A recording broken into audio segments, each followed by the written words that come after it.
Taiwan's deputy leader Lai Ching-te has finished his transit in the U.S. on his way to and back from Paraguay.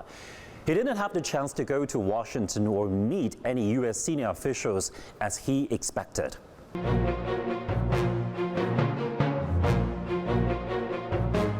Outwardly, Lai was on a 7-day trip to Paraguay, one of the only 13 states that returned official ties with Taiwan, to attend the inauguration of the country's new president.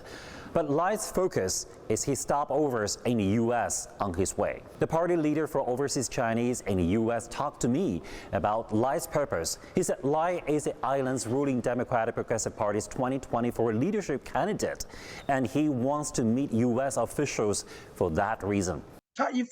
He wants to please the U.S. side and dispel doubts about his radical Taiwan independence stance, and he also wants to get U.S. support to help him in the upcoming election in the island.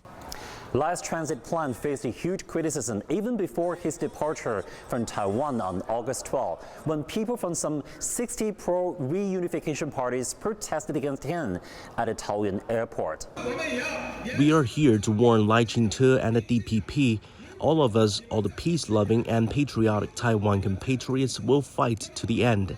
When Lai arrived in New York, there was a backlash over his stopover.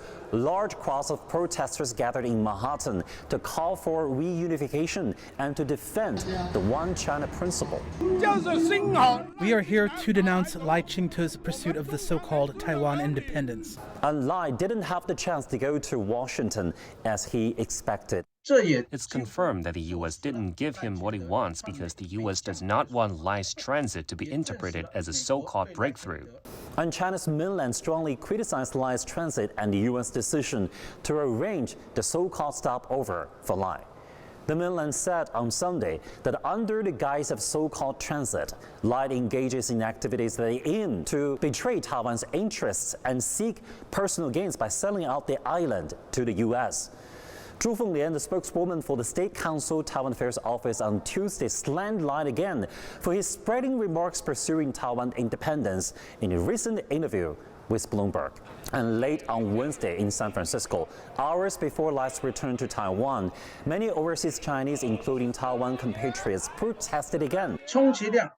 Lai Ching-te's packaging of Taiwan independence can only lead Taiwan to the risk of war step by step. The best way to avoid war is to return to the One China principle, recognize the 1992 consensus, and take the road of peaceful development.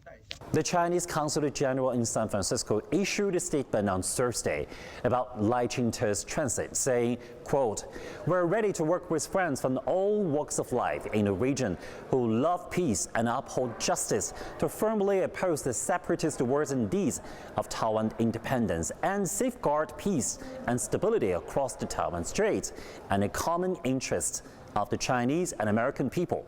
It's not the first such action by pro-independence Taiwan leaders or officials, but the mainland's firm stance shows that actions like Lai's transit through the U.S. will have grave consequences. Zheng Yibing, CGTN, Beijing.